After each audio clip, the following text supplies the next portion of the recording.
2024 की रणफेरी बच चुकी है। एनडीए बनाम इंडिया, कौन किस पर भारी, किसकी कितनी भागीदारी या कहीं हिस्सेदारी। एक नया नारा भी आया है, मोदी हटाओ के स्थान पर इंडिया बचाओ का नारा। इस तरह की लोकसभा चुनाव की बिसात बिछ चुकी है।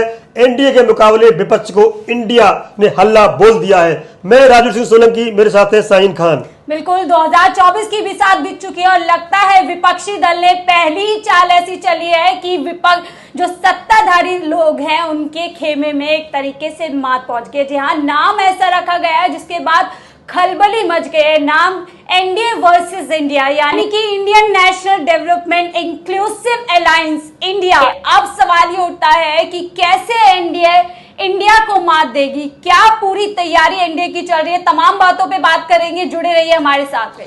ये बता दें आपको कि दो बैठकें हुई, एक बेंगलोर में और दूसरी हुई दिल्ली में। और दिल्ली की बैठक तब प्रारंभ हुई कि बेंगलोर में हुई दूसरी वार्ता विपक्ष की पूरी तरह समाप्त होकर के प्रेस कॉन्फ्रेंस नहीं हो चुकी। विपक्ष की पूरी तरह से सभा होने के बाद, मीटिंग होने के बाद, बातचीत होने के बाद, प्रेस कॉन्फ्रेंस होने के बाद तब दिल्ली में अशोक होटल में बैठक होती है सत्ता पक्ष की, यानी बीजेपी प्लस की। अब एक बात करेंगे विपक्ष और पक्ष, यानी बीजेपी और विपक्ष में कितना क्या आंकड़ा है, कितने विधायक हैं, कितने सांसद हैं, कितने राज्यसभा मेंबर हैं, कौन किसमें कितना भारी है। बात करते हैं बीजेपी के सांसदों की, 303 सांसद हैं। बात करते हैं कांग्रेस की तो 52 सांसद हैं। बात करते हैं कुल दलों की तो बीजेपी के पास 38 दल हैं और विपक्ष के पास में 26 दल हैं। बात करते हैं ऐसे कितने दल हैं बीजेपी के पास साथ में जिनके पास में कोई भी सांसद ही नहीं है। तो बात करते हैं 25 दल ऐसे बीजेपी के साथ में कोई भी एक भी सांसद नहीं है। बात करते हैं कांग्रेस के साथ की या इंडिया वाले जो विपक्षी दल हैं, कितने उनके पास दल हैं जिनके पास कोई भी सांसद नहीं है। 8 दल ऐसे हैं कि कोई भी उनके पास सांसद नहीं है। बीजेपी के अलावा ऐसे कितने दल हैं जो 37 दल हैं, टोटल मिलाकर के बात करें तो मात्र 28 सांसद उनके पास हैं। दूसरी तरफ बात करें कांग्रेस के 52 के साथ में अन्य जो पार्टियां हैं इंडिया में कितने हैं तो 62 सांसद हैं कांग्रेस के साथ, जिसमें द्रमुक, जेडीयू और टीएमसी मुख्य तौर पर आती हैं। बात करते हैं कुल कितने विधायक हैं बीजेपी के साथ, यानी कि एनडीए के साथ 1728 1728 विधायक हैं। बात करते हैं इंडिया के पास में, यानी कि कांग्रेस प्लस के पास में कितने विधायक हैं 1747 यानी 1747। बात करें राज्यसभा मेंबर की, बात करते हैं एनडीए यानी बीजेपी प्लस के साथ में 105 राज्यसभा मेंबर हैं। बात करते हैं कांग्रेस प्लस यानी कि इंडिया जो नया गठबंधन बनाया अभी इन्होंने तो 97 राज्यसभा मेंबर हैं। ये थी स्थिति दोनों की। कंपेयर करने पर पता चलेगा कि कहीं ना कहीं अभी भी बीजेपी प्लस यानी कि एनडीए का पलड़ा भारी दिखाई देता है। बिल्कुल सर, 2024 में क्या फैसला रहने वाला है, जनता क्या तय करेगी, वो सवाल बाद में आएगा। लेकिन उससे पहले जिस तरीके से विपक्षी दल के स्पेशल 26 ने एनडीए में पूरी तरीके से खलबली मचा दी है, ये देखने वाली बात है। आप लोगों ने तस्वीरें देखी होगी जहां बेंगलुरु में मीटिंग हुई, वहां दिल्ली के अशोका होटल में जिस तरीके से मीटिंग होती है और वो मीटिंग तब तक शुरू नहीं होती जब तक विपक्षी दलों की प्रेस कॉन्फ्रेंस नहीं हो जाती। यानी कि पूरी कोशिश थी कि क्या कुछ विपक्षी दल बोलने वाले हैं, क्या कुछ उनकी चर्चाओं में होने वाला है, उसको पूरी तरीके से मात देने के लिए इंतजार किया जा रहा था कि जब एक बार प्रेस कॉन्फ्रेंस इंडिया की यानी कि स्पेशल 26 दलों की हो जाएगी उसके बाद ही प्रधानमंत्री मोदी हमला करेंगे। और जिस तरीके से प्रधानमंत्री मोदी अपनी मीटिंग में बोले उससे कई सवाल खड़े होते हैं। उन्होंने वहां पर कोई भी मुद्दों पे बात नहीं करी। कोई जिस तरीके से वो अपने शब्दों में कहते हैं सबका साथ सबका विकास, वो कहीं ना कहीं सर खामी लगी है। कि अगर हम बात करते हैं बेंगलुरु की तस्वीर, वहां पर सभी विपक्षी दल समान तरीके से थी। कोई भी विपक्षी दल ये नहीं था कि किसी से कतार में बैठे थे, बिल्कुल एक कतार में बैठे थे। और दूसरी तरफ तस्वीर आती है दिल्ली से, दिल्ली के अशोका होटल से, जहां पे साफ साफ लग रहा था कि शायद किसी का सम्मान समारोह लग रहा है। जिस तरीके से एक बड़ी माला लेकर के तमाम विपक्षी दल के बड़े नेता जो है प्रधानमंत्री मोदी का जो है एक तरीके से सम्मान कर रहे थे। जी बिल्कुल सही कहा आपने। दोनों बैठकों में तुलना की गई है, बहुत सारे लोगों ने अपने अपने एंगल से अलग अलग व्याख्या की है। किसी ने कहा है कि जो बेंगलोर की बैठक थी उसमें समानता थी, संविधान पर रक्षा करने की बात थी, सामाजिक शोषण और जो निचले स्तर का व्यक्ति है उसके उत्थान की बात की। इधर बात करते हैं माननीय मोदी जी की, तो उन्होंने उस गठबंधन पे यानी 26 दलों के विपक्ष की एकता पे तंज किया। उन्होंने कहा ये साथ आ सकते हैं किंतु पास नहीं आ सकते। बहुत बड़ा तंज है, साथ आ सकते हैं पास नहीं आ सकते, यानी कि सीट शेयरिंग में कहीं न कहीं हड़कंप मचने वाली है। उन्होंने कहा कि इनके दिल नहीं मिल सकते कभी भी। बिल्कुल सर, वही पुराने जो हमले उन्होंने उन पर किए कि ये भ्रष्टाचारियों का पूरा एक मंच सज चुका है, परिवारवाद का मंच है और तमाम ऐसे हमले जो प्रधानमंत्री मोदी हमेशा से विपक्ष पर करते आए हैं वही। लेकिन अगर बात करें सर राहुल गांधी की, जिन्होंने प्रेस कॉन्फ्रेंस करने से पहले अपनी वार्ता रखी और उस वार्ता में उन्होंने कहा कि जब हम लोग आपस में चर्चा कर रहे थे तो हमने अपने आप से सवाल किया कि आखिर हमारी लड़ाई किससे है, और जिसमें वो कहते हैं कि हमें वहां पर नजर आता है कि हमारी लड़ाई विपक्षी दल या सरकार इस तरीके से नहीं है, हमारी जो लड़ाई है वो भारतीय जनता पार्टी की मानसिकता से है, विचार से है। और लगता है जो एक कवायद वो शुरू से कहते हैं कि हम देश को बचाने की कोशिश कर रहे हैं, इंडिया को बचाने की कोशिश कर रहे हैं, और वहीं से वो नाम जो उनके दिमाग में आता है और रख देते हैं इंडिया, जिससे मोहब्बत की दुकान खोलने की बात करते हैं वो। जी बिल्कुल सही कहा आपने। दूसरी बात आती है कि सबसे बड़ा संकट आएगा टिकट वितरण का।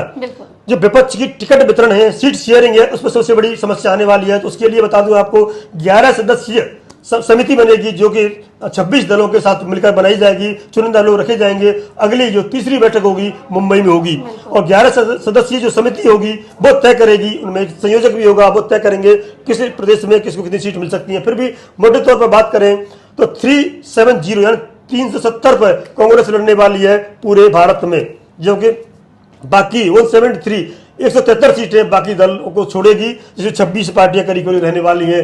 बात करते हैं हम, देखिए आसाम, हरियाणा, कर्नाटक, झारखंड और पश्चिम बंगाल में एनडीए को नुकसान पहुंचाने के लिए कवायद है, क्योंकि यहाँ पर सभी पार्टी मिलती हैं तो स्वाभाविक की बात है कि एनडीए को यहाँ पर नुकसान हो सकता है।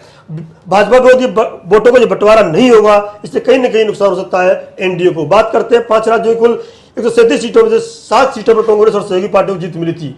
5 राज्य ऐसे हैं जो खासतौर हिंदी पट्टी की बात करते हैं, 133 सीटों में से सिर्फ 7 सीट कांग्रेस और सहयोगी को मिली थी, वहीं भाजपा 89 सीटें दर्ज की थी।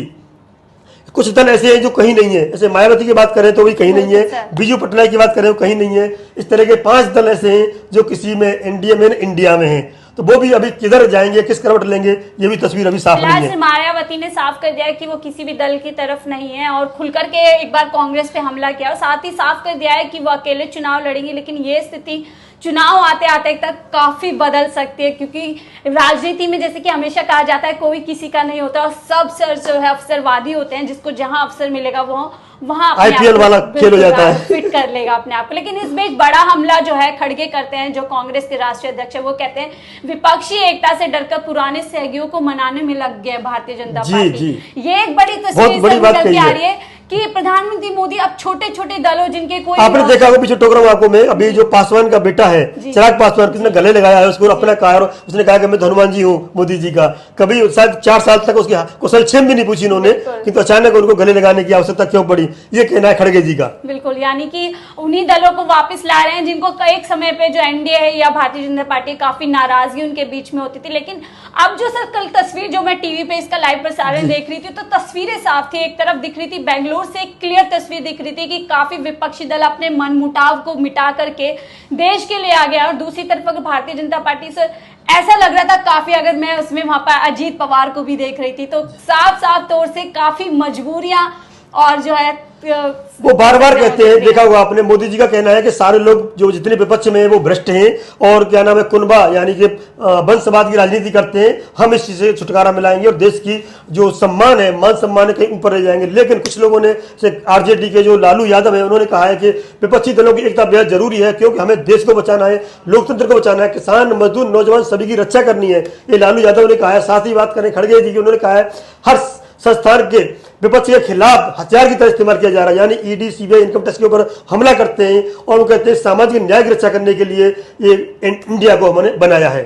बिल्कुल सर, और जो इंडिया नाम विपक्षी दलों ने अपना रखा है उसके असर भी दिखने लग गए। आपको जिस तरह से देखा होगा बिस्वा जी ने अपने हैंडल से जो है वहां से इंडिया हटाकर, आसाम के मुख्यमंत्री हैं जी, आसाम के मुख्यमंत्री हैं, उन्होंने अपने प्रोफाइल से इंडिया हटा करके भारत कर लिया है। तो ये जो तस्वीरें सामने आ रही है इससे साफ तौर से नजर आ रहा है कि काफी खलबली मच चुकी है। ये दोहराई नहीं है, बहुत सारे लोग, 2 तरह के मीडिया है, 2 तरह के लोग यहाँ बट गए हैं। एक तो है इंडिया के साथ, एक एनडीए के साथ। जो एनडीए के साथ है वो कहने वाले हैं कि अभी देखना होता क्या है, दोनों बैठक हुई है, किसी को तोड़ लिया है, मतलब मोदी जी ने किसी ने किसी को, बीजेपी ने कहीं, इंडिया ने कहीं विपक्षी एकता को तोड़ करके एक किसी को शामिल कर लिया है। ये बात चल रही है, अभी देखा हुआ आपने जयंत चौधरी की बात आती है और जो सुसपा है उसकी बात आती है, उनको तोड़ लिया है और कई बिहार से भी तोड़ने वाले हैं वो। तो कितनी सेंध लगती है विपक्ष में अभी, ये भी देखने वाली बात है कि विपक्ष भी फूक फूक कदम रख रहा है, ये हमें मुंबई वाली मीटिंग में देखने को मिलेगा। बिल्कुल सर, और भाजपा पे हमेशा से आरोप लगते हैं कि उनकी एक्सपर्टीज ही तोड़ने में और एक तरीके से जो भ्रष्टाचारी है उनको वॉशिंग मशीन में डाल के साफ करने के। तो ये तमाम सवाल हैं जिनके जवाब वक्त रहते मिलेगा। फिलहाल क्या कुछ एनडीए और इंडिया के बीच में 2024 तक होने वाला है, ये अपने आप में एक बड़ा सवाल है। जी, ये 2024 में होने से पहले की कवायद है, इसमें बहुत कुछ परिवर्तन होने वाला है। जैसे जैसे परिवर्तन होगा हम आपके साथ इस तरह के वीडियो लेके आते रहेंगे। एनडीए बनाम इंडिया क्या होने वाला है, बने रहिए विकासशील भारत के साथ। जय हिंद, जय भारत।